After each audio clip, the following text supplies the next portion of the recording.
of Cryptography and Network Security. I am your instructor Dr. Ramesh Prajapati, and today let's have a look on Ilgamal and the Schnorr digital signature. So let's start with today's agenda. The first Ilgamal digital signature and the second is a Schnorr digital signature. So let's start. The first is a Ilgamal digital signature.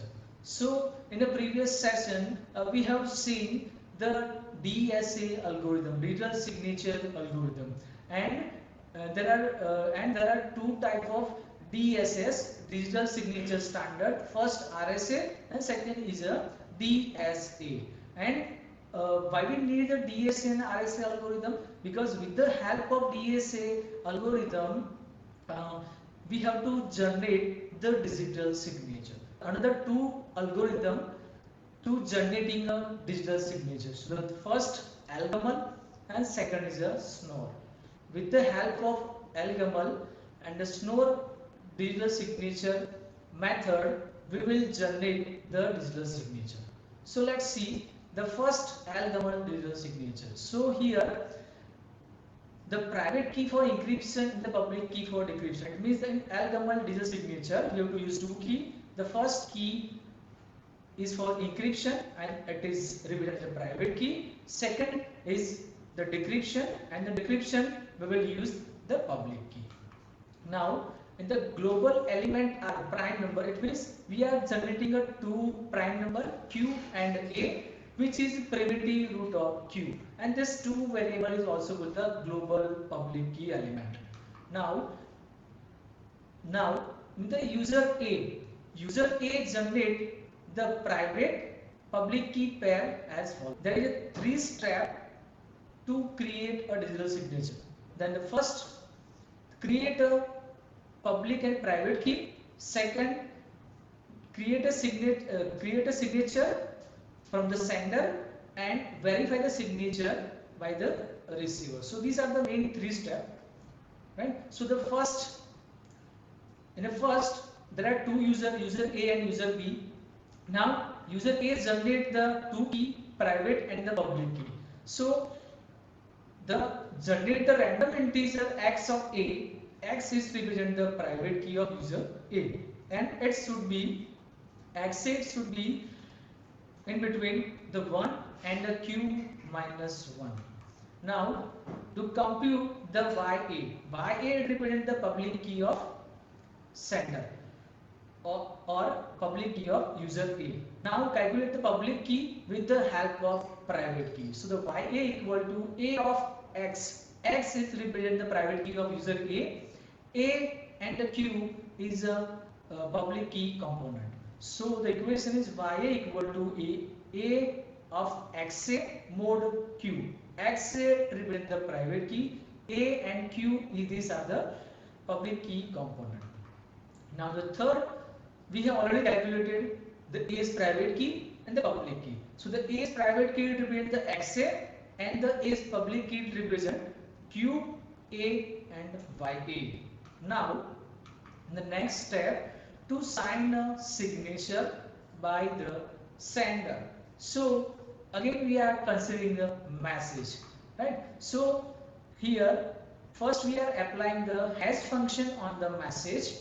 Now the m is an integer and it range between the m, it should be the in between the 0 and q minus 1. To create a digital signature, it means to form a digital signature, so there are various steps. The first, choose a random integer k, and the k it should be in between the 1 and q minus 1, and the GCD of k comma q minus 1 equal to 1, and then k relatively prime to q minus 1. Now the second step, compute the two key S1 and S2. S1 equal to A of k mod q. A and q are the public key component and k is a key, random key. Now in the next, compute the k inverse. the k inverse of k mod q minus 1. Now compute S2, second component of digital signature. The S2 equal to k inverse inside bracket m minus x of a S1. X of a, it means the private key of user A. S1 we have calculated in the previous slide, right? And m is message. K representing the key mod q minus 1. Now our digital signature is S1 and S2. Now, so we have created the digital signature. Now, the verification. So again, we have required some formula. So the first we are considering a V1 and V2. Now V1 equal to a raised to m mod q. M it represents the hash function mod q. Now V2, calculate the V2. So y of S1, y of a raised to S1, ya is a public key of sender. S1 we have calculated, S1 raised to S2 mod q equal to the a raised to x a S1, a raised to k S2 mod q. It means we change the value of ya. We replace the value of ya. So ya is a raised to x of a. S1 is already there, and the value of S1 is equal to a raised to k and S2. Now again mod q. Now again the a raised to x a S1 plus m minus x a S1 mod q. So now if you calculate this, now the V2 is a raised to m mod q, because here we have put the value of S2, right? So the m minus x a S1. Now compute the k inverse, the inverse of k mod q minus 1. So now in the verification side, it means the receiver side, it verify the two component V1 and V2. If V1 and V2 if both are equal, it means the digital signature is verified. Now let's take one example of Elgamal signature. So here you can see the first we are considering a two prime number q equal to 19 and a equal to 10. Now after considering this public key component, we have to generate the key. So here again we are considering two people, Alice and Bom. So Alice compute her key, private key and the public key. So here the A chooses the xa equal to 16 and compute the public key. So the public key is ya equal to the 10 raised to 16 mod 19 equal to 4, because you know the formula, right? So here 10 is representing the a, means a raised to x a mod q. So now if you calculate this, ya equal to 10 raised to 16 mod 19, you will get the answer 4. Now we have the sender has already calculated the key, public key and private key. Now we apply the hash function. So here the Alice signed a message with the hash m equal to 14. So with the help of this hash function is find the two value and it represents 3, 4. So let's see how to calculate the 3 and 4. So again we are choosing the one random key generator key k equal to 5. It means we assume the k equal to 5. And we have to also find the GCD. The GCD is bracket 18 minus 5 equal to 1. How you will get the 18? It means the k relatively prime to q minus 1. So the q is 19. So 19 minus 1 you will get 18. Now the GCD inside bracket 18 comma k is 5. Now we will calculate this. Then you will get the answer is 1. Now again compute the S1 and S2. So the S1 equal to 10 raised to 5 mod 19. So again your answer is 3 and 10 raised to 5. So 10 is over here, you can see the 10 is A. So the A raised to 5, A raised to k mod q equal to 3. It means the 10 raised to 5 mod 19 equal to 3. Now the K inverse mode Q minus 1 equal to 5 minus 1, 5 is to minus 1 mode 18, you will get the 11. Now compute the S2. Now compute S2. So the S2 equal to 11, and the 11 is the K inverse inside the bracket 14, it represents the H of M minus 16. It is the private key of sender multiply 3, and 3 represent the uh, 3 is represent the S1. So mode 18 equal to, you will get the 4. Now we have already calculated S1 and S2. So this is all about this. This is the digital signature S1 and S2.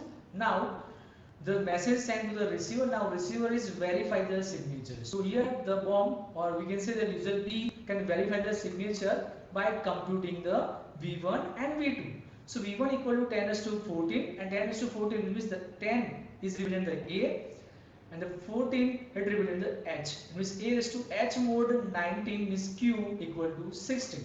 Now same we will calculate the V2.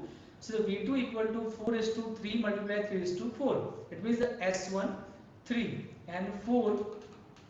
Our 4 is the S2. So the S2 and S1 multiply S1 and S2 equal to, you will get 5184. Again you will perform the mode operation. So you will get the 16. Now the V1 is also 16 and the V2 is also 16. Now we compare, if both are equal, it means the signature is valid. So this is the example of digital signature, and with the help of Elgamal signature, we have to generate the private key and public key. The second step, we have to generate the digital signature by the from the sender side, and it's sent to the receiver. Now receiver is verify the signature with the help of V1 and V2. If both are equal, it means that the signature is valid. Now the receiver is accept the message. So this is all about the Elgamal digital signature. Now next is a Schnorr digital signature. It security is based on discrete logarithm, and discrete logarithm we already use in a RSA algorithm. Now what is the problem of Elgamal digital signature? So here our P needs to be very large. It means the prime number is very large to compute the difficulty of discrete logarithm. So to overcome this problem, we have to use the Schnorr digital signature. Now again the second problem of Elgamal digital signature is multiplying a 2n bit integer with n bit integer. It means that if our prime number is, the size of the prime number is the 1024 bit, now it calculate the signature. The size of the signature will be 2048 bit. So the length of the hash code is very lengthy. The length of the hash code is very lengthy. So to overcome this problem, we have to use the Schnorr digital signature. So to reduce the size of the signature, we will use the Schnorr digital signature. So again we have to again in the Schnorr digital signature, we have to create 3 steps. First step, create a private key and public key. And second step, create a digital signature by the sender. And the third step, the signature is verified by the receiver.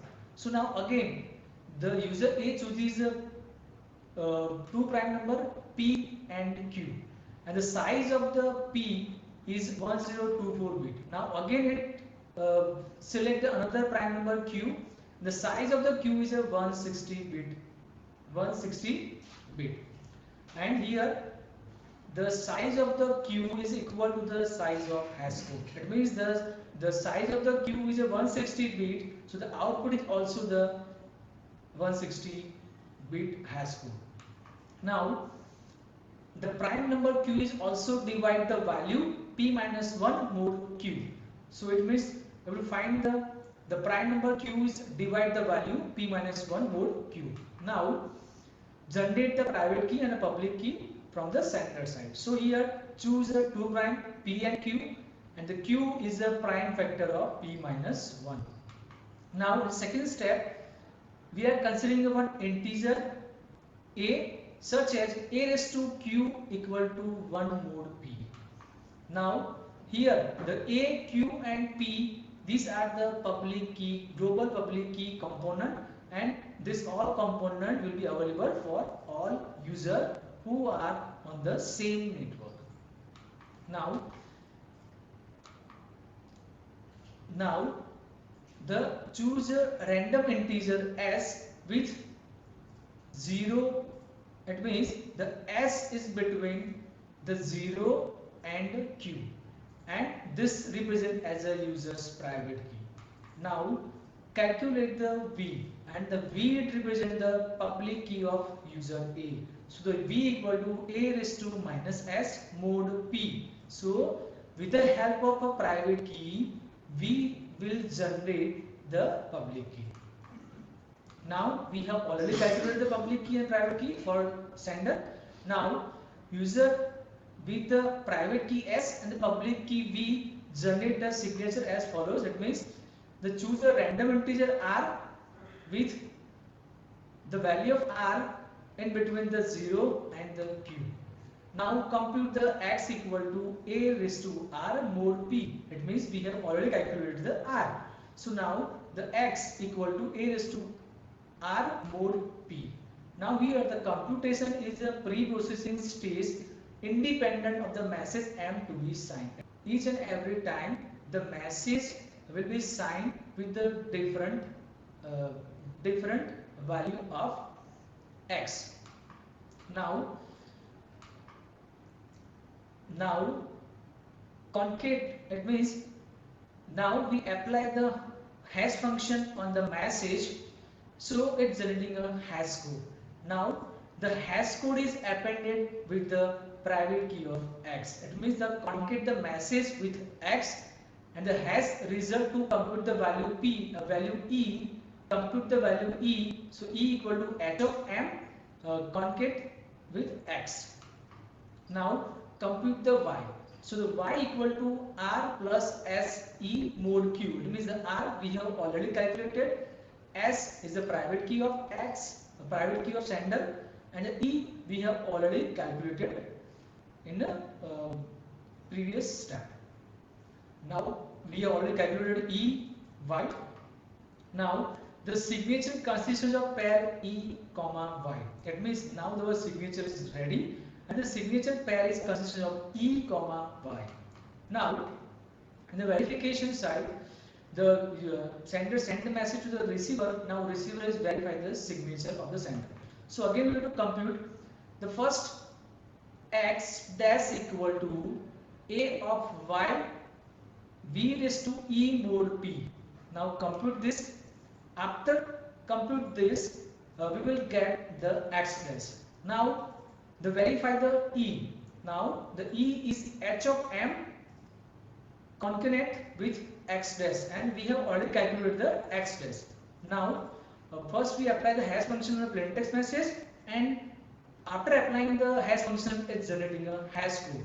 The hash code is appended with the x dash, and if both are equal, it means right, and if both are equal, it means the signature is valid.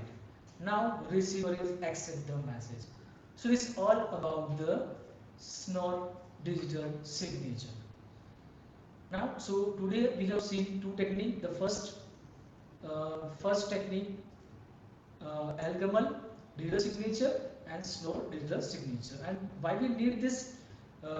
Because if I want to create a digital signature, so how I will create a digital signature? So there are three algorithms for creating a digital signature. First, DSA, digital signature algorithm, Algol digital signature, and the third is a SNOR digital signature. I hope you clear this idea. Thank you.